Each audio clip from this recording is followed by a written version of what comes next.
This episode of Pondoff's Anonymous is brought to you by Egyptian Workspace Partners. They've been around since 1880, right here in Belleville, Illinois. And today, they're still helping businesses all over Southern Illinois and St. Louis handle everything for the office. From pens and paper, to full IT networks, to designing your workspace with the best furniture in the business. Egyptian has 3 full divisions: office supplies, technology, and furniture, which means one call gets you everything you need. And while the big box guys want you to figure it out yourself, Egyptian's team actually steps in and helps you. Real people, real service, and next day delivery on office, janitorial, and break room supplies, no matter where you're located.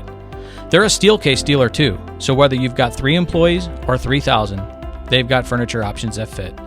If your business is ready for a true partner to help you grow, head to goegyptian.com. That's goegyptian.com. Egyptian Workspace Partners. They're your partner for everything your office needs.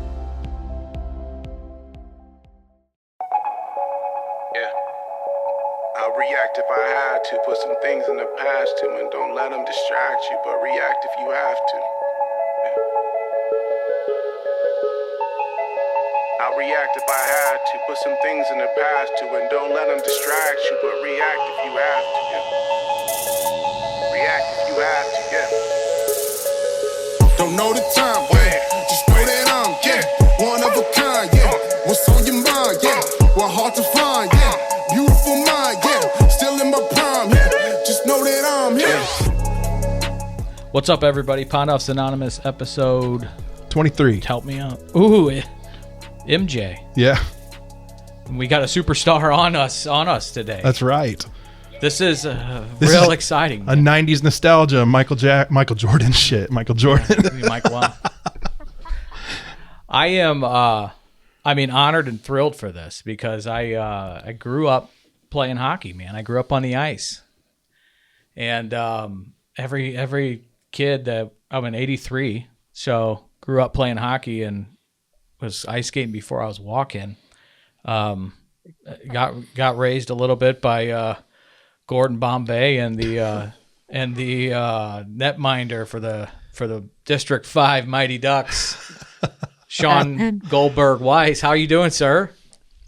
I'm fantastic. It is amazing, really, how many people were touched by those Ducks movies, and it never gets old hearing testimonies like you just gave. I remember, around that, when I was younger, there were a few movies that I would watch constantly and sort of had the same feeling for. Mm-hmm. One of them was Karate Kid. Yeah. Mm.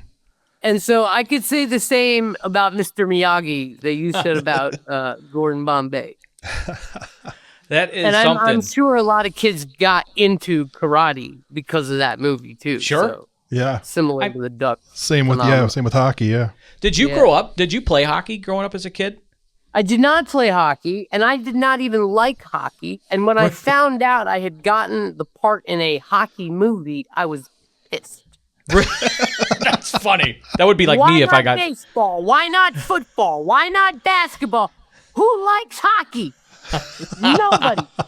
And when we got to Minnesota and got into training camp, about 2 or 3 weeks into camp, I fell head over heels in love with this sport. How old were you? I guess 13. Wow. Yeah. I mean, it is something. As soon as you get on the ice and lace them up, I mean, it could capture your soul, man. It's just a beautiful game, and totally different experience when you're playing versus watching. And Sure. if people haven't been to a live hockey game, that's where it's at. You got to see it 100%. live. And it's a lot different, though, for a goaltender, right? It's almost a different sport. All the other guys are out there skating around, slapping 5, having fun, and the goalie is just sitting there waiting to be attacked. So it's different. We say often that, some of the craziest motherfuckers I've ever met, Shaun, are goaltenders. And throughout juniors, there's borderline sociopaths. You have to be. I think it was... One Esposito said that, it's the only job in the world where if you make one mistake, 20,000 people shit on you or cheer, and a red light goes on behind you. It's like you have to be you have to be of a different breed to be a goaltender, and it's so true because I go through the goalies that were on some of my junior teams and even grow up as a kid, and if they're not in prison, they dodge some bullets. Well, I guess it holds true for me too. Then I guess there you go. I guess I had the goaltender bug. It talking about that the movie franchise being pretty timeless. I was talking to these guys. I don't know how closely you follow the NHL. I'm a student of the game, nerd, if you will, and two of your teammates announced the first overall pick for the Ducks on Friday night. That was awesome. Yeah, so we were like, cool. He should be up there. Did we pick anybody good? Now that's a good question. Who I'm trying to think who I always call him Pacey. That's crazy because you know who presented the pick. You just don't know who the pick was. Right. I know who. I know it was Pacey. and we, my wife and I through COVID watched the whole Dawson's Creek marathon. Oh, wow. and she was crying at every episode, and he's I'm like, he's a hockey player, and not to mention that Joey Potter's easy on the eyes. So yeah, I got through it. But I was almost on that show, Dawson's Creek. I auditioned like hell for that show and came very close. I don't know even what part who beat me out, but I remember a couple months going in several times for that show. So it could have been both of us on there. That would have been crazy. It would have been much better. Yeah. It would have been much better had you been on it. So you started acting at a young age, huh? Yeah, I guess I was 6 when I had my first gig. You were talking about timeless movies, and Jeff was over here saying, man, for some reason I always got it mixed up that he was the catcher on The Sandlot. And I'm like, no. But he pulled up a commercial that used to be on the beginning of the Ninja Turtle movie. It was like a baseball commercial where you were a catcher, and he played it before this. You remember that? Yeah, I mean, I did Ham before Ham did Ham. There you go. You need some of those royalty checks for sure. You inspired it. I do get those. It's always a wonderful surprise reaching your mailbox and get a check from imagine you get a check from like a school project you did when you were 8. Yeah. And then somebody starts sending you money for the next 30 years. It's really a phenomenon. Can't beat it. You can't beat it. And it's only acting, right? Like, a plumber doesn't put a toilet in, and every time someone takes a shit, he doesn't get a quarter, That'd be a good business model. It would be. They should unionize. So you acted at a young age, and at some point, your story, you started partying, and a little bit of what we do here. I mean, a lot of what we do is Jeff's not in recovery. He battles some mental health shit that he talks about with anxiety. But Jakob's in long-term recovery. He's our executive director here at Illinois Recovery Center. Has 8 years clean from heroin. Was homeless. I just hit 11 years in March from alcohol and blow, and saved my life. We both would not be here today if it wasn't for sustainable recovery, and it was a dream come true to open this place in June of 2023. So we just hit 2 years, and it was all our vision. Guys. Thank you. All of our vision to do inpatient and IOP much different than there's a lot of shitty treatment centers out there, and that are doing it maybe for the wrong reason. I hate to be the one to say it, but thank you for saying it. Well, there's no doubt about it. And I mean, so Eric, our CEO and my business partner and brother, he's done the Florida Shuffle as a client, and saw how it goes and how it can get real off the fucking rails. And I mean, I don't know. Yeah, man, and I gotta say, out in Los Angeles, they call it the Florida Shuffle. But out in Los Angeles, I mean, it's the norm. Like, I would be hard pressed to find or recommend to somebody a place that wasn't a body shop like that. Really? So, California is really bad now. After they kind of cleaned up Florida a little bit, and it all just went out to Cali. It's horrible out there. So yeah, I mean, they're taking advantage of kids that need help, and they're making a lot of money. And I think the insurance companies are complicit, because they're paying these places $3,000 a day for a bed, and the treatment doesn't work. It doesn't work. If it worked, that'd be one thing. But 4% of people that go to residential treatment stay sober after 1 year. The sad part is I think a lot of those treatment centers, I call them the revolving door model. Like their goal is to keep people coming back and coming back and coming back. And they're not they're not treating the disease. You know, they're just pushing them through, get them through the game. The money ain't in the cure. The money's in the comeback. Well, the sad reality, there's enough addicts out there that need help. You could cure them all. And you're going to be busy for a very long time till we get the solution of it. So that's one thing we wanted to do different here is that it was even difficult for me because there's been several job situations where I could be, working at one of these treatment centers, but I didn't even know how to approach the reality of what goes on at these places. In that, you're right in what you said. It feels like the goal is to get people to come back, right. and they teach us that relapse is inevitable. I will say that from what one of the ways it was put to me is that, speaking of when Florida was real nasty, I'm hopeful, that they've done a little bit to clean it up, because it has to be illegal the way they were doing it, where they were using your insurance card like an Amex card, sending you to a sober living environment, a home that they owned that was basically a frat house to get high in. So then you'd have to come back into the inpatient residential system. And it was just you're not lying or exaggerating. It's just sickening. There's a really good movie, I think it's on Amazon Prime too, but called Body Brokers. Body Brokers, yeah. It's spot on how they do it down there.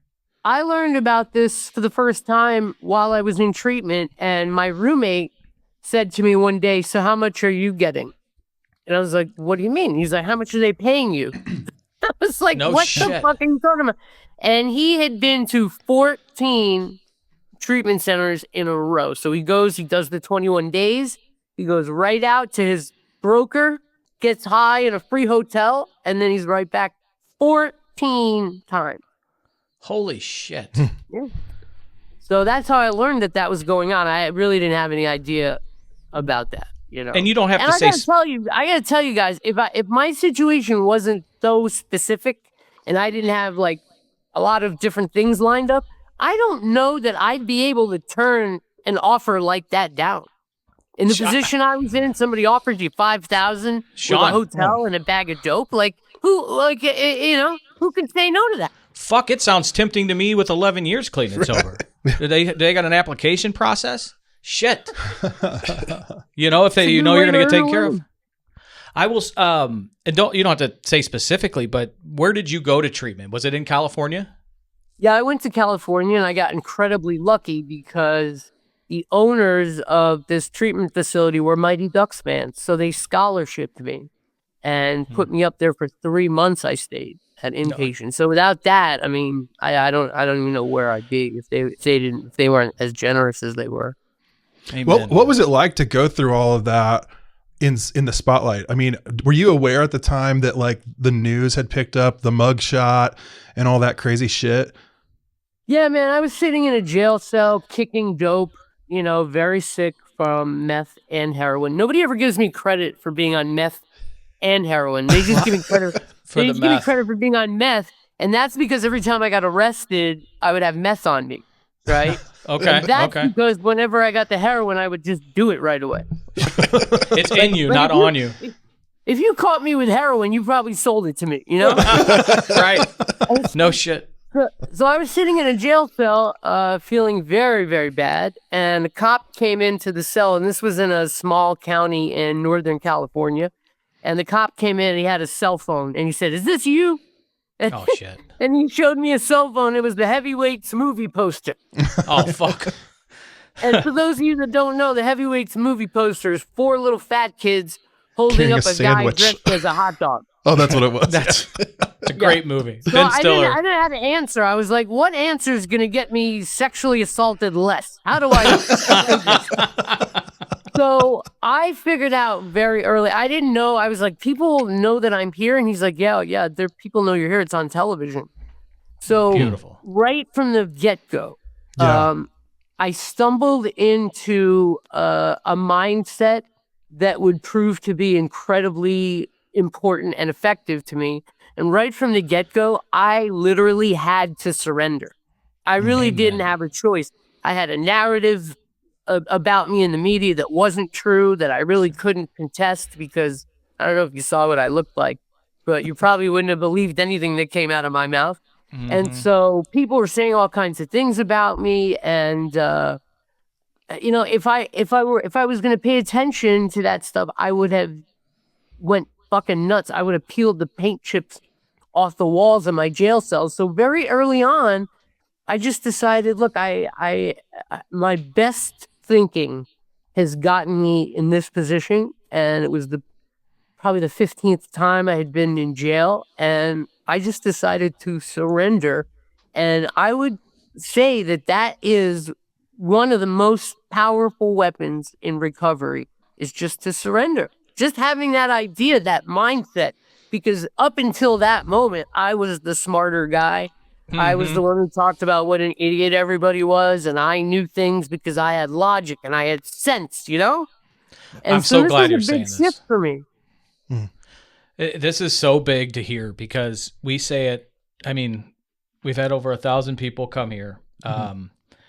And when you sit and chat with folks, when they're completely surrendering and humble and ready to listen, is when they have the best chance of getting this. It is a full surrender. I remember the day that I checked in and had for me, I mean, I'm a fucking Jesus guy. So I was screaming. I met a different Jesus in rehab, but I was screaming at him. How the fuck did it get this? And I woke up the next day. I cried myself to sleep. I was 30 years old, like a fucking 5-year-old. And I woke up and I did it just connected when you said that. I was like, I'm done. It's yours. I'm done. I fucking quit. I'm surrendering. I cannot do this anymore. And that word is huge. It sounds like that's rock bottom. You know, Bingo. Unfortunately, a lot of people have to get to rock bottom, and they don't know what rock bottom is because they think they're at rock bottom. Right. But really, I really do believe that once you've hit rock bottom, there is no option. Like you have to get clean. So if you're not there in your thinking, then I don't think you've hit a rock bottom. No, that's important. That's real important because I heard you say this. I think it was on an Instagram reel that you gotta want it. You gotta want to be clean. If you don't, our loved ones, my mom, Jacob's mom, your family, Shaun, could want you to be clean every day of your life. But if you don't want it, it's not gonna happen. You gotta want it. You gotta want it, and if you do, it will happen no matter how many times you stumble. Like when I first got into treatment, the plan was I'll just stay clean long enough to get these fuckers off my back. Sure. That was literally my plan. I was like, look, I love these drugs so much. I can wait for her. I can wait 6 months, and I would fantasize about our reunion and how nice it would be. And about maybe 10 days into my stay at rehab, it just dawned on me that it's going to get me nowhere. And the only way I was going to evolve past where I was to find it within myself to want to quit. And I'll tell you how that happened, because I'm not a Jesus guy. I really haven't been my whole life, but I kept saying to whoever would listen, sure, right, God, if you're there, a great way to prove that you exist to me would be to take this monkey off my back. And I kept saying that over and over for weeks. And one day I woke up and that's exactly what happened. So wow, you can only tell people what works for you. I can't, I don't know what would want to work for somebody else, but that's what flipped the switch for me, was praying to God, trying to connect with a higher power, and asking that power, surrendering to that higher power, and asking that power for help. And that was huge. I'm so glad. Thank you for sharing that, because I tell people often that, they ask me, how did you do it? And I share my story, and then they're like, well, I don't want to do it that way. I'm going to try it my way. I'm like, well, you asked. You asked. That's why you're just not taking it. But that surrender and that giving it up to a higher power, whether it's God, Jesus, Buddha, so many friends that have done different spiritual ways, and the common theme is it's it's liberating to say, I can't fucking do this on my own. And it's bigger than me. Help me. Right. One of my favorite like recovery sayings is surrender to win. Like once you surrender, you let it go. You get 2 inches taller. The weight's all off your back now. Like you give up trying to control drugs or alcohol, whatever the crutch is, but it's freedom. Like that's how you get that freedom and the power back from your disease. You got 2 inches taller? What happened with my program? Now I'm going to be praying to Jesus just to make there me you go. 2 You got inches. to try it. Throw on the skates again. You'll get there. Can I do longer or do I have to do taller? I was just going to say, I prayed for 2 inches and didn't get it. Yeah. Ask my wife. Damn it. So, Shaun, and I also believe what you said there that, Bill and Bill, the AA guys, they say that that's exactly what we're lacking, and that's why we're drug addicts to begin with, is that we lack a spiritual connection or a connection to God. So really, I saw the 12 manual, or I see the 12 steps now as a manual on how to have a spiritual awakening. That's what it is. It's a step-by-step instruction guide on how to have a spiritual awakening. Because at the end, it says, after having had a spiritual awakening, right? So he's giving you a hint, a tip. So I've never seen anybody earnestly do the 12 steps and not have that happen. The only people that I've seen it not work for are the ones that truly didn't give themselves to it. The bullshitters too, right? So how long were you using before you hit your rock bottom? I would say about maybe 4 years. I don't know. It's kind of a blur, and I haven't really ever sat down and like actually mapped out the days. But I would say 4 years. And from the day I picked up a meth pipe, I didn't put that fucking thing down until the day I got arrested. Like I used to use so much. My personality is just like I overdo everything. Like I would have other drug addicts be like, bro, you got to put that pipe down. Right? That's how you know you got a problem. I'll say. Holy shit. Yeah, right. Yeah, I mean, I had the meth pipe just like hanging out of my mouth like a toothpick. I rotted all the teeth out of my head. Drugs do different things to different people. And for me, it ravaged me very quickly. Did you 4 years. So were you a big drinker growing up? And I mean, you think growing up in Hollywood, we're naive. We make assumptions that you guys grow up and are around fucking everything. Blow. I mean, you just hear stories, whether they're bullshit or not. I mean, it sounds like it is pretty plausible to have access to anything you want as a young kid. In my case, it was a little different because when I really started coming to Hollywood, it was sort of the beginning of the health kick. Like the days of doing blow on Sunset Strip were kind of over, and people were trying to be more healthy. It was the avocado toast era. Yeah, exactly. Slim fast cookies. Lifestyle. So if you're gonna do drugs, it has to be just good cocaine, and that literally is what they do out there. But people were it was more a health mindset. And so I never really was exposed to drugs like that.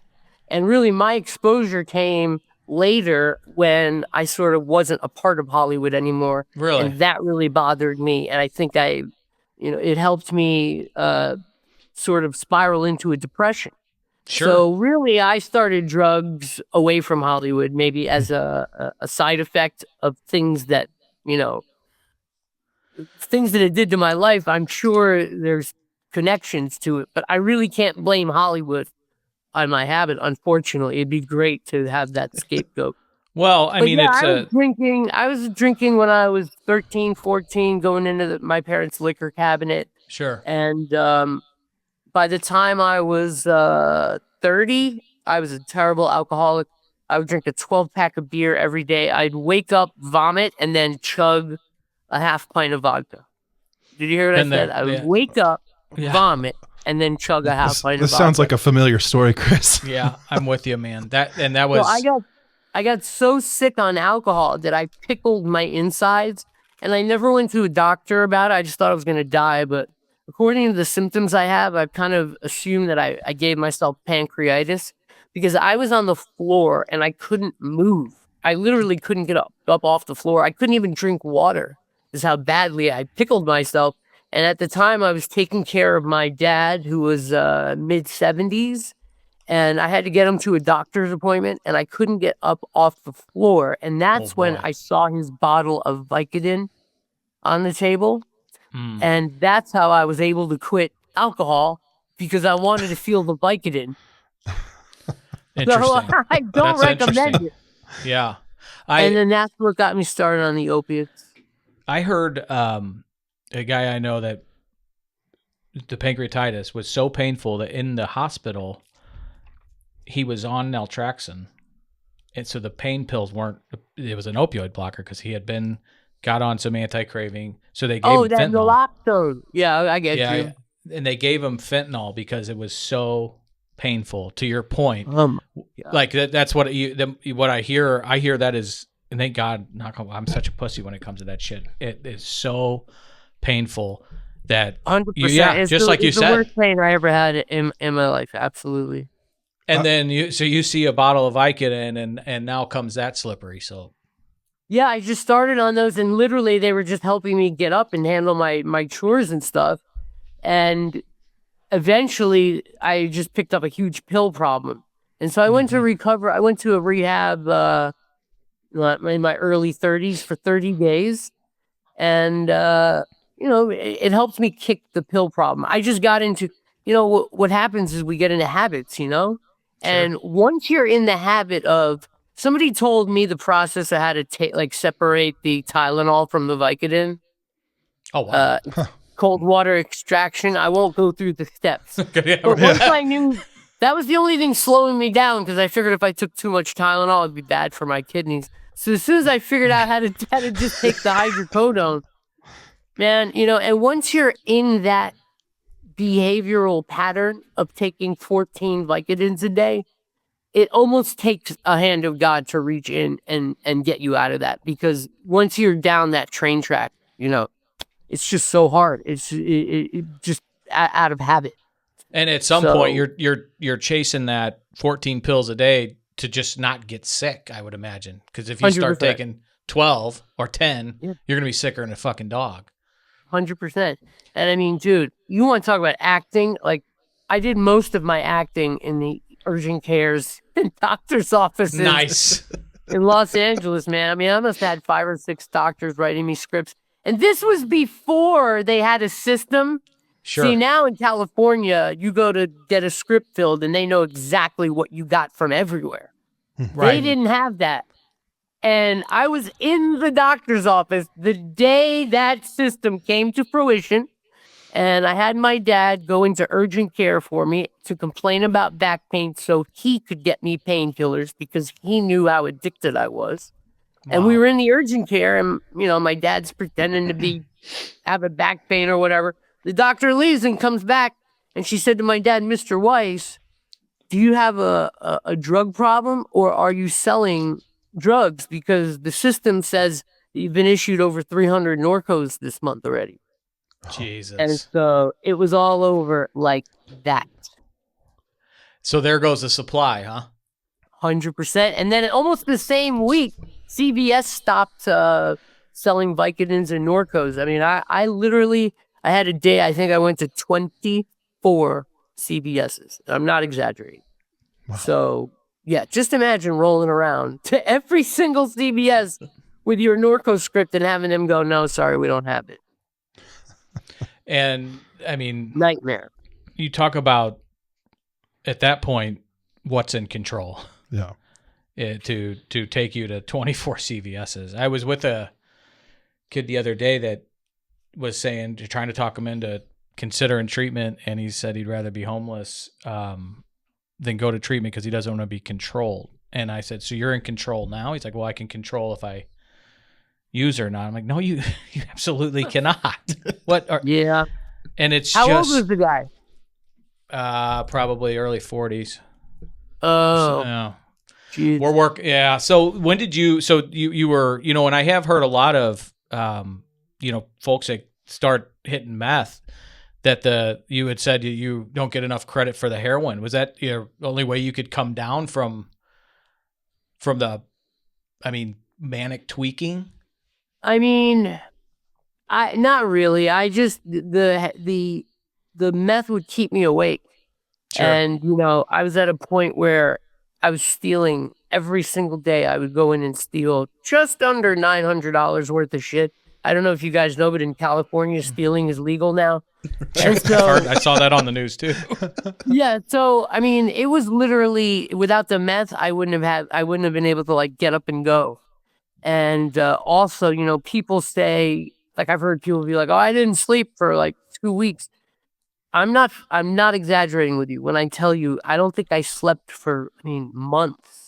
God. I'd be on the bus and I'd like nod off for an hour here and there. Right. But every time I fell asleep, I would wake up and all my shit would be gone. So I was just paranoid to go to sleep. And yeah, I was on a 3-year meth bender. That's fucking wild. For some reason, Yeah. like I never got to the point. I had one situation where I was hallucinating and stuff, but for some reason, it never, like all the other people that were using as hard as I was, they all had very visible signs of, drug use. I've seen folks with some pretty severe psychosis from being. That's it. That's so the word long. I was looking for. Yeah. Like, everybody sees shadow people and all that shit, and I never got that. So And I got extreme I got paranoia is, it's one thing you get paranoid, which is pretty legit if you're falling asleep and your shit's getting stolen while you take a nap. But some real extreme paranoia where they think things are coming out of the walls and Yeah. you're cutting their skin up, thinking there's meth bugs. You've heard of that. And here's the thing, though. In their experience, it's real. Absolutely. So to us, it looks like just a crazy person having a manic episode. But for them, looking out of their eyeballs, they're having a real experience. So it's traumatic, man. Really traumatic. My wife's a social worker. She's actually from LA. She went to Pepperdine. So I thought I was marrying into money, but I didn't realize she left it all at fucking Pepperdine. God damn, that campus is something else. Yeah, it's beautiful out there. She came out to St. Louis and got her master's in social work and had a calling to help unhoused and addicted folks. And she was the one who told me you have to play into the delusion because, to your point, this is so real to them. If you tell them they're fucked up, they're nuts, they're going to think you're fucked up and nuts and not 100%. listen and can't get any help. Talk about getting somebody to not trust you and help you. You almost have to completely play into the delusion a little bit, and because it's a reality. That's a good point. Yeah. I did that just as a way of life because, out there on the street, like there's a lot of crazy people, Right. Like there's a lot of people talking to themselves, and these people ended up being my friends. These are the people I sort of lived with, so I was constantly, having to like play into people's delusions and shit, never ending. Did you lose quite a bit of your resources? One guy thought I was a famous actor from Disney movies. What an idiot! He was crazy. But man, how much? Let me get some of that. Right? Did you lose quite a bit of your resources to the disease? End up unhoused? Anything like? Yeah. Oh, 100%, 100%. I want to say I had. It's hard to tell. I want to say I had maybe $20,000 that I spent within maybe 3 months. Yeah, that's manic. Yeah, and then when that ran out, that's when you don't really have a drug problem when you have money, because when you have money, you're just getting high and having fun. Sure. But when you're on a drug that you cannot afford, now you have a drug problem. That's a good point. So I ended up with that problem, and I just, my whole life I've kind of been playing roles. Even as an actor, every time you go in on an audition, it's just as real for you as like being in a movie. So my whole life I was like playing different parts, and in kind of a weird way, I got out there on the street and I was playing that part of like a street hustler. And at first I was really enjoying it. I was hanging out with gangbangers, and I was like in their crew, and they would like count on me to go steal them stuff. So at first it was all kind of fun, The wheels fall off though, don't they? Yeah, 100%. So I guess I spent about 20,000, and then I just started doing what all the other guys were doing, and a few guys like really taught me how to be a good shoplifter. Yeah. And I would even pride myself on how good I was. That's how sick, that's how sick it was. Mm. So when you were using and you got arrested, and maybe I read this, was it for shoplifting or was it for possession? Yeah, I've gotten arrested maybe a dozen times. So yeah, it was usually either shoplifting or possession, one of those two. Or both, shoplifting and possession. At least if you're going to go rob a bank, at least don't have a bag of dope on you, They really kick your ass then, yeah. And I never, there's one time I got caught at a Gap, the clothing store. Yeah. And I was so disappointed in myself. They had me on camera, and you can actually see me doing it. And that was just so disappointing because, I didn't even think to wear a disguise. I might as well just have had my Ducks jersey on. I didn't even try. And, a lot of times it was almost like I was playing for the camera. I think deep down inside, I was hoping I would get like some new demo reel footage from those security cameras. Yeah, was it like as planned. Was it that Ashley Judd? Remember back in the day, she got busted for stealing because she was researching for a role. That's right. Was that Ashley Judd or Winona Ryder? That was Winona. What was it? Oh, is it Winona Ryder? I get the Winonas confused. See what I did there? Yeah, okay. Yeah. Ashley's a lot. Yeah, she's. Yeah, Winona Ryder. She's hot. Ashley's way too wholesome for that. Are you still involved in that industry, Shaun? You mean the showbiz industry? Yeah, the business, as they call it. Lightly, I'm a stand-up comic. I've been working on my stand-up act for the last year, which has kind of turned into, a talk about my experience and my journey. So it's comedy, but it's a little different. And, I'm trying to I have some ideas about recovery that I think can really help people. Sure. In their program. So I'm hoping to get to a place where I have a platform where I can share some of these ideas. Well, don't show us the playbook, but if you have any wisdom, we'd love to hear it. We believe in, by any means necessary, Shaun. And if you got some words of wisdom for our 6 or 7 listeners that we got, they'd love to hear it. Well, I'll tell you, and you never know, you'll have this up online. You never know who's going to watch this in 2 years and get something from it. But basically, the one aspect of my recovery that's a little different from what they teach you at programs came about when one day at recovery, they showed us a video, and the video was talking about something called the hedonic scale. Hedonic scale, like the root word is hedonist. Mm-hmm. And the hedonic scale, it measures somebody's joy, right?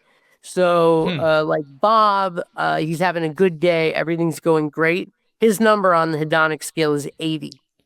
Okay. Now, if Bob's got a hot date that night with a beautiful girl and things are going great and he's going to a concert and he might get a little action, that number turns into 100. Now, as soon as Bob puts his mouth on a pookie and inhales, that number is 1,200. Oh, shit.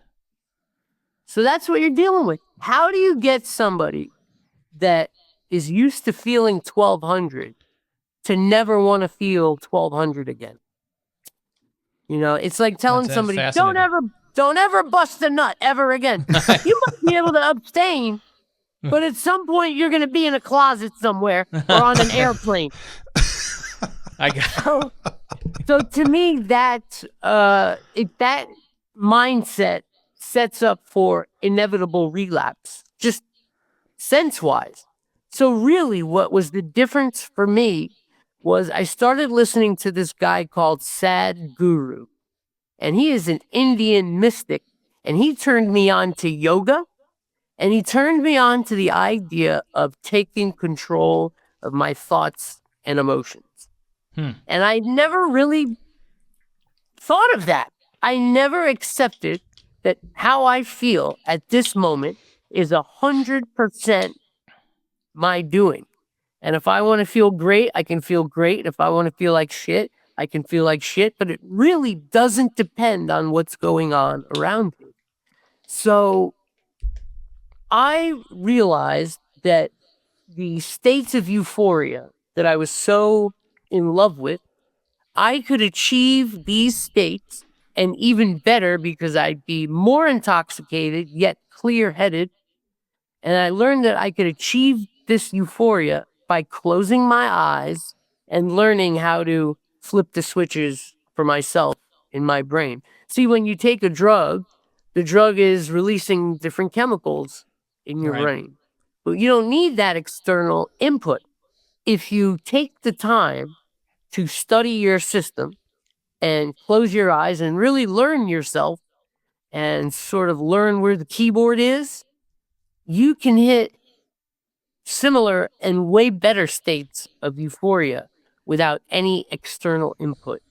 Without that single awareness, I don't know, and I don't think that I would have been able to recover the way I have consistently without relapse. Because I know, first of all, if I do use, I won't even enjoy it. I'd be too overcome with guilt to enjoy it. And I do know that if I am patient and I am mature and I turn within, I can feel any way I want. So it's not really something people talk about a lot. But for me, it has been the absolute game changer.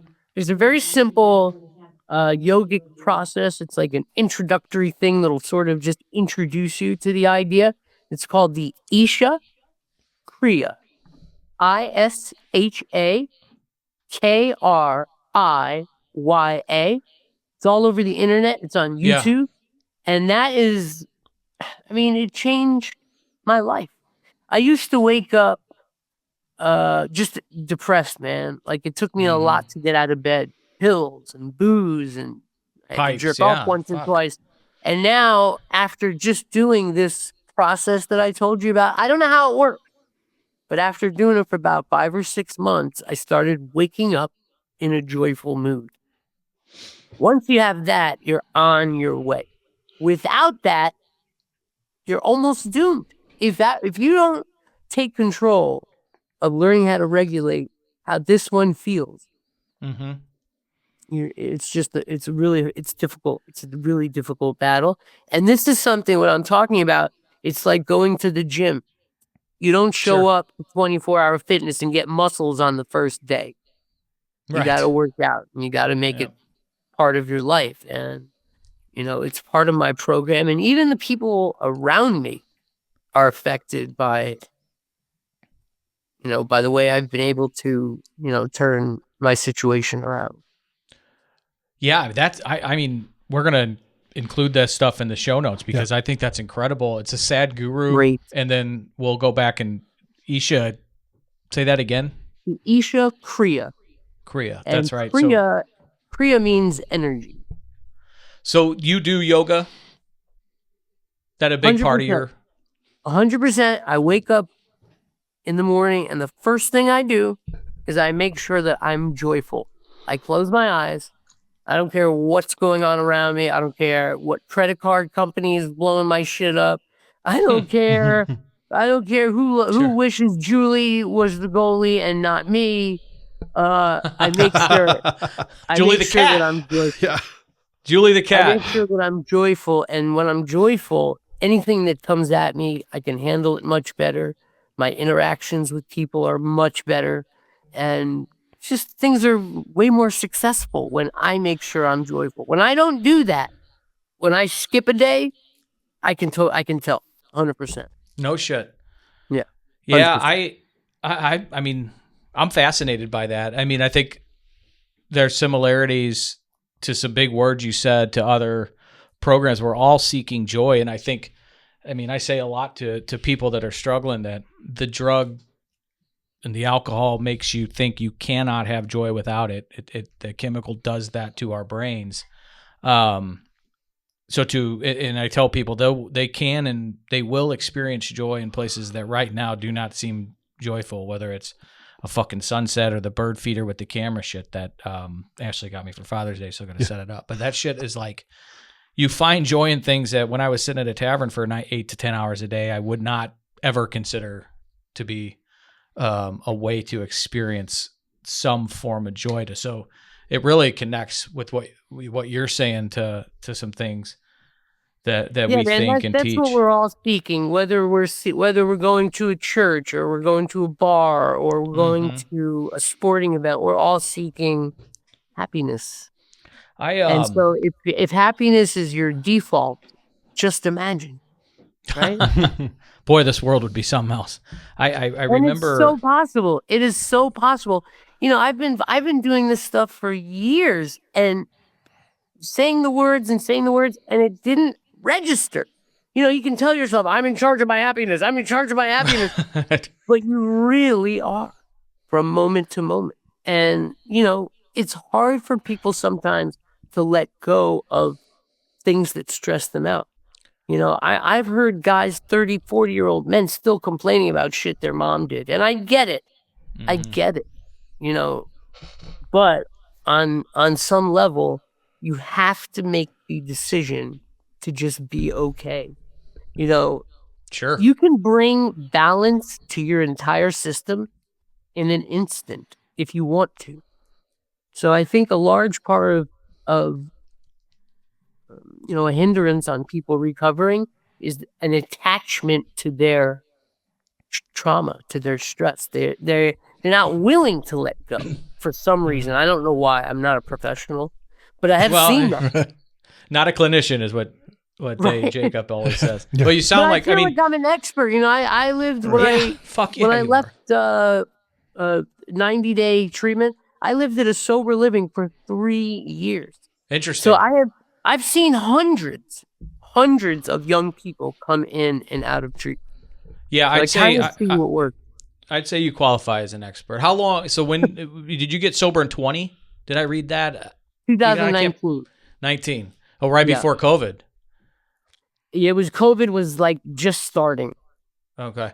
I will say that you know, I probably bring it up every episode, but in 2019 when the Blues we popped our cherry and won the Stanley Cup. I was there in Game 7 in Boston. And, you were? I was, that's my fantastic. brother.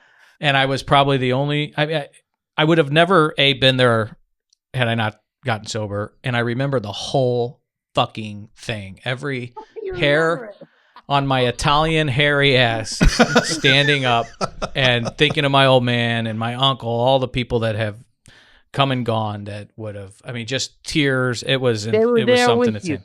They were there with you. Yeah. You know it. And so 2019, anytime somebody says 2019, I can't help but bring it up. But that's you associate it with. Well, that's great. You know, that's good that you have that memory to associate that with.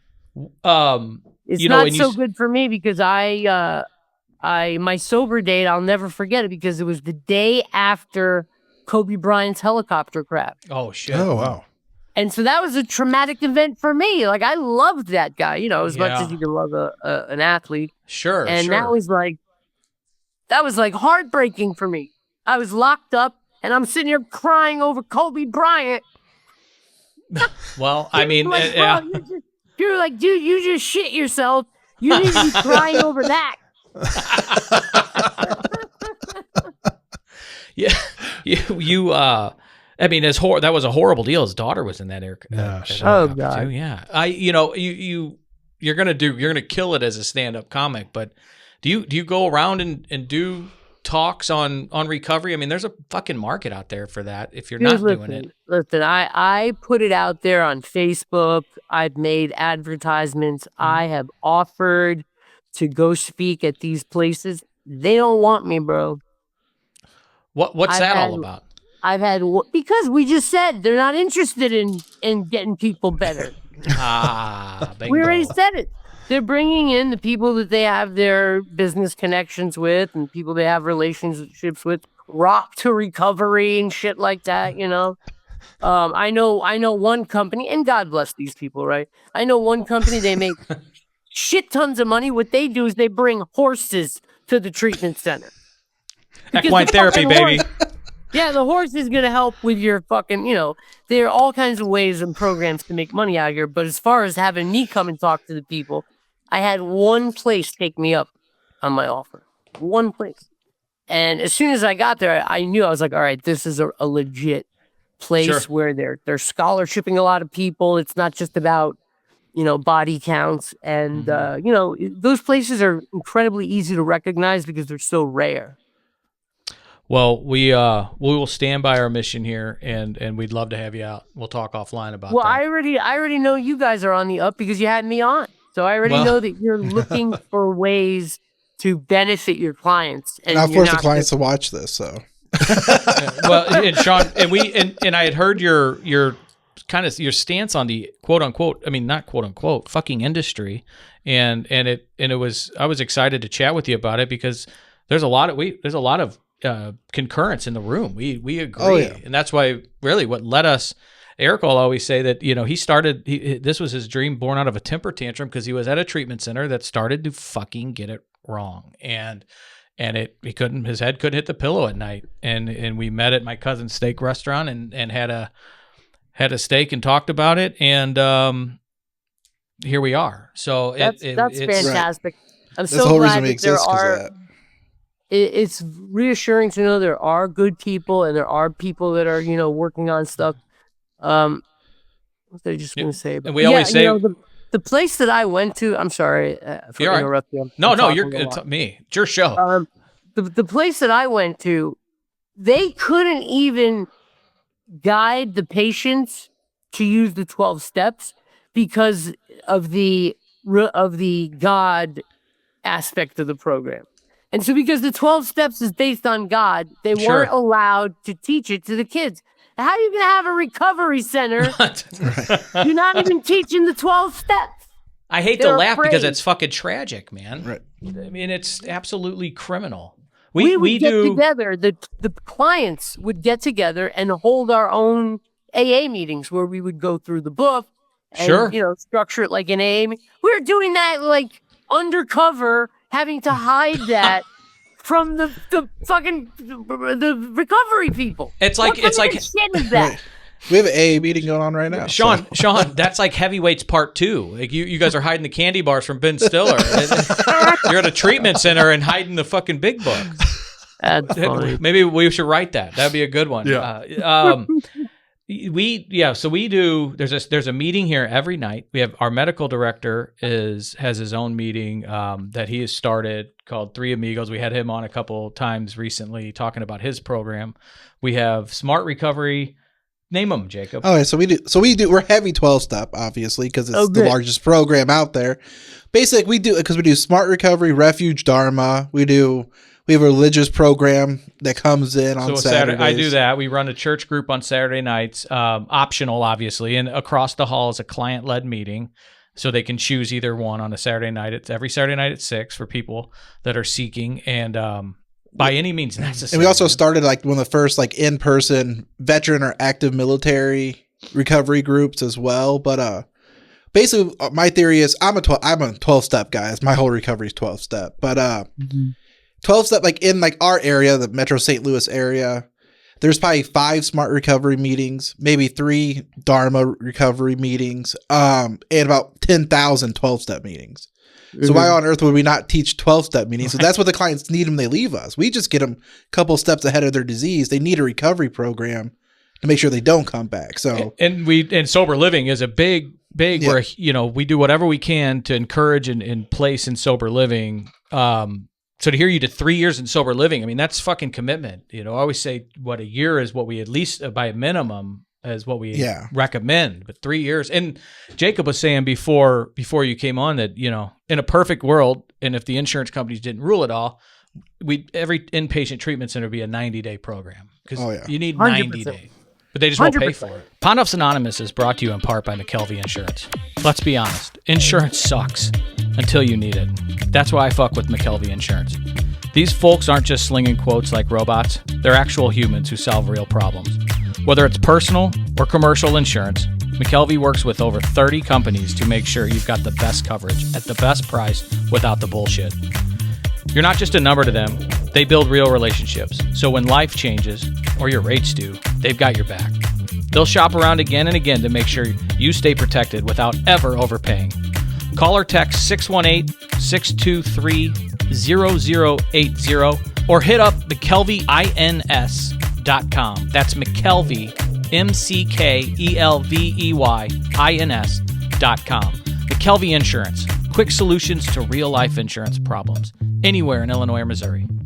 We were talking off air that Goldberg was the better goalie than Julie the cat, but definitely not better looking. So, our dude, I had the hots for that cat, bro. Woo! Oh yeah. Hey, Yeah, who was banging on that? That age with the hormones. Oh, boy. Between Julie and Connie, it was like hard to get me out of the locker room. You know what I mean? It's tough getting that cup on. Yeah. Hey, it is funny that you could never make a movie like that now where, Bombay got, the whole premise is he got busted for the fucking Dewey. Driving around shit-faced. Yeah, and they punish him by putting him in charge of a bunch of 12-year-olds. That would never happen. No. That would never happen. Not today. So, yeah, as far as the recovery program that we have, it's a real miss not having you come talk to alumni and do podcasts like this. And I can imagine that you've helped in quite a, just with your namesake and platform are able to help a ton of people. I'm sure you've only imagined people you've helped today. I get so many messages from people that just tell me it was helpful to them just seeing somebody get better, just seeing somebody go from total heroin addict, homeless person to somebody that was, functioning okay. And I think it's important for people to know that we do recover. Absolutely. Yeah. I remember when we started this podcast, Chris and I started it together in 2020, and then we took a 4 or 5 year break. Yeah. Started again now. Something like that. But when we started it, it was like right around the time that the news, like you were all over the news. And I'm like, fuck, dude. I texted him. I'm like, this could be an amazing story someday for some, people are going to look at this when he recovers. Yeah, we started in January of 20. So it was, pretty new to your journey. Yeah. And it is, right in the there beginning. is no better. I'd like to see the dopamine scale that you were talking about earlier on put it on my brain when you see somebody transform their life and you see, it's such a gift, but when somebody reaches out to you and the way it makes you feel to hear that and see somebody actually take back their life and do recovery, sustainable recovery, it's a better feeling than any fucking line of blow I've ever had in my life, or any shot of whiskey. Yeah, man. Like, the work you're doing over there is not easy, but like you say, it can be incredibly rewarding. You're helping somebody get their life back, and especially for family members, they lose their relatives. Bingo. That's all they want is like their brother back or their sister back or their mom or dad. So, and it infects that family. It's really, it's a disease of destroys a family. That's another thing. Just to share a little bit about what we do is that when people ask what sets us apart here at IRC is our family program that Jakob and our clinical director of the family program, Kevin Bunn, have come up with. So, immediately after detox, they start working with families separately and then together with the client, right, Jakob? Right, You're in the treatment center to just educate. And start trying to get the family to realize that, just because Jakob is getting clean and sober, like all the problems of your family aren't going to just go away. And I think it's some of the most important work that we do within the first 30 days. And it carries on into outpatient. So it is really important. 100%. There has to be attention paid to what happens after the 30 days. Right, yeah. Right? Because, if you go back to your same life with the same people, it's like, over. How do you expect to be able to forge a new life ahead? Fortunately for me, I didn't have to deal with that because I had blown my life up so bad, right? I didn't have any friends. The only friends I had were on the street, and the only place I had was the street. So I didn't really have to do the work to like recreate a life, you know? I had destroyed mine, so I literally was starting from zero. And to be honest, I think it helped because, you know, it's not that I cut everybody off, but there's almost nobody that I associate with that I used to know before I got clean. Really? You know? Is how you had mentioned your father having some health issues. Is he okay? Still with us? Do you guys? No, my dad passed away in 2016 or 14. But anyway, that's how all this started. There it is. In a span of 2 months, my dad died. My fiance left me, and a major project that I was working on fell through. So the confluence of those three huge issues, I broke. Yeah, man. I couldn't take it anymore, and I gave up. I literally gave up on life. And, you know, I was telling my my girlfriend, like, something really scary. When I was on the street, I consciously used a needle from somebody that was HIV positive. No Wow. shit. Wow. I mean, Can you imagine that? it hurts to even try to feel that level of pain that you were feeling.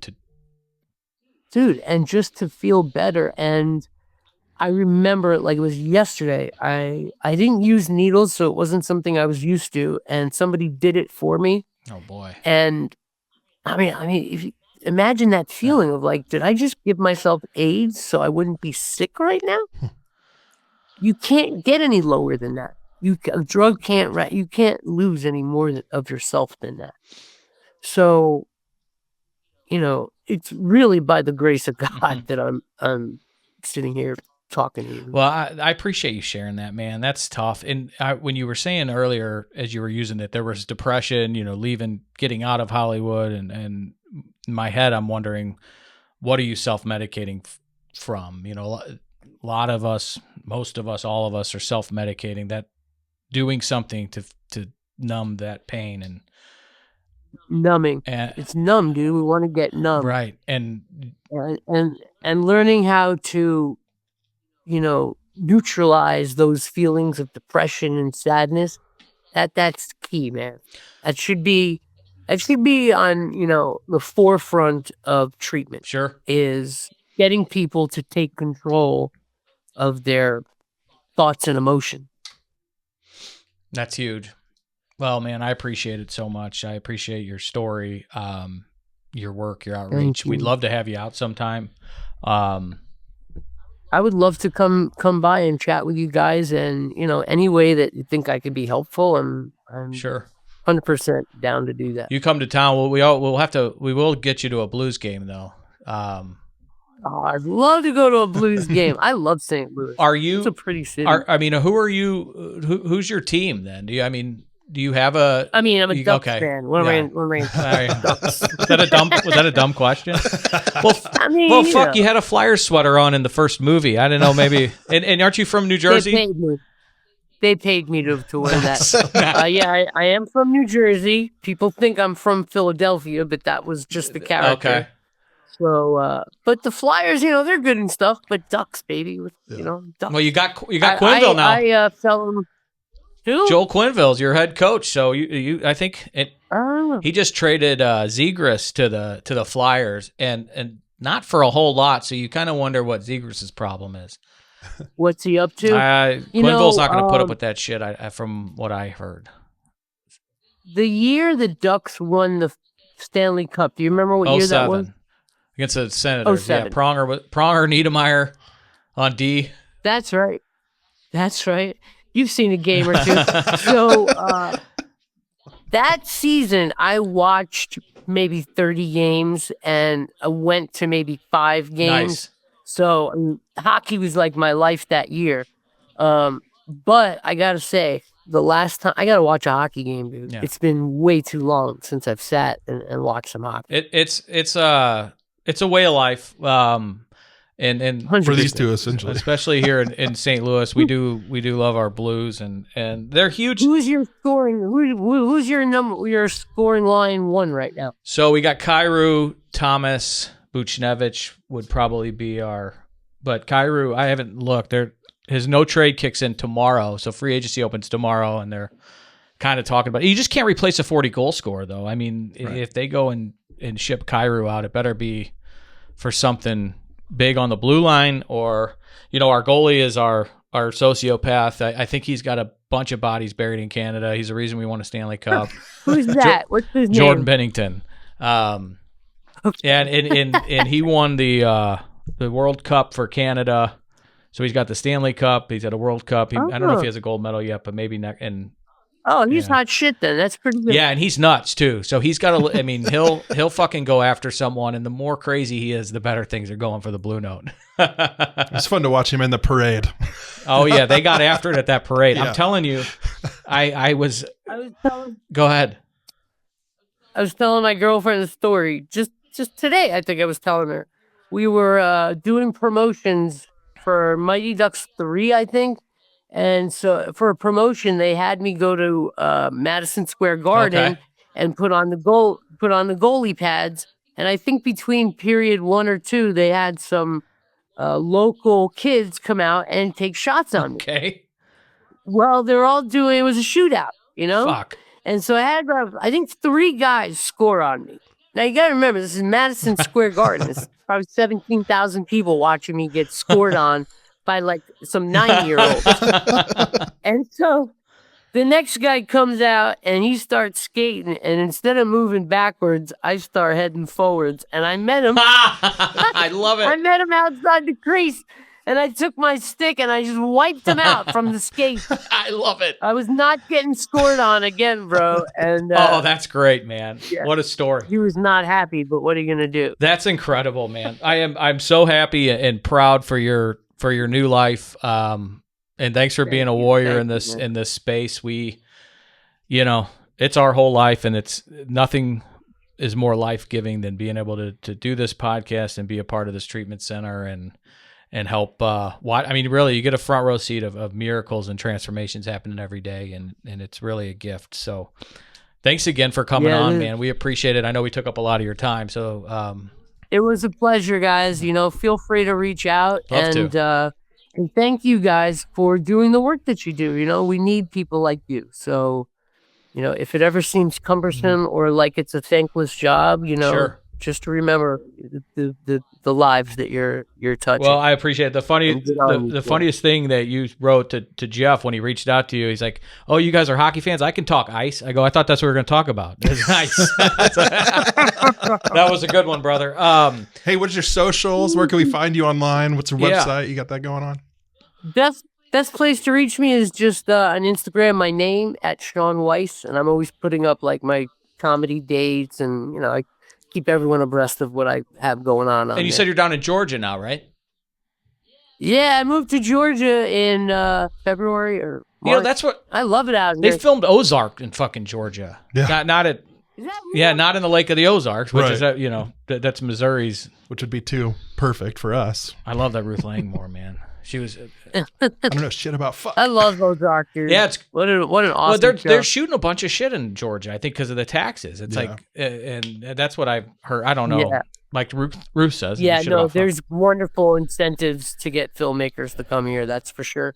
And they have a lot of people that work in the entertainment industry here. So it's like, I would say outside of Hollywood, it might be the best film industry in the country.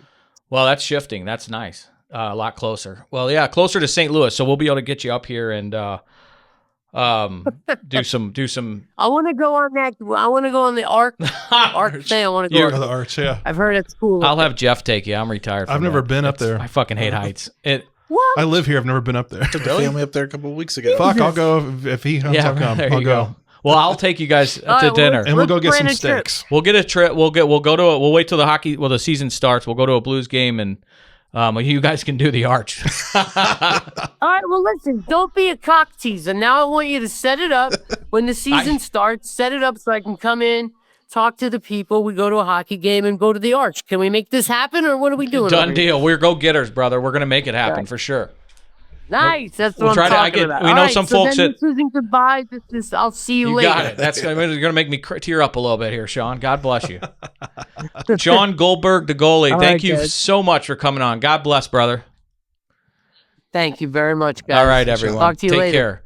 Pondoff's Anonymous, episode 23. What a treat that was to have Shaun Weiss, Goldberg, the goalie, be real, talk about his story, his struggles, and man, it's some pretty cool shit. Mm-hmm. Pretty cool shit, especially just kind of,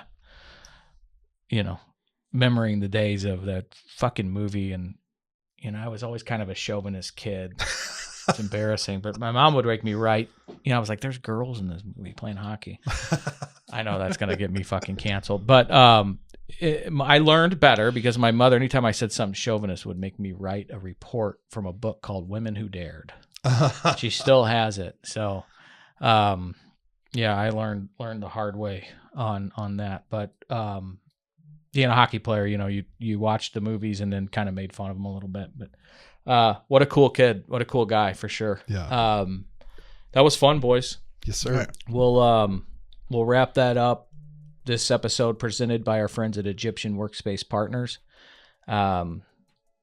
Principal and owner Brett Baltz, dear friend of mine, played hockey. So he was like, I want to sponsor that. That was really cool of him to jump on and help us with that. We're trying to grow this thing, and unfortunately in America that costs some dollars. So it's a big help. Thanks, Brett. Thanks, Egyptian Workspace Partners.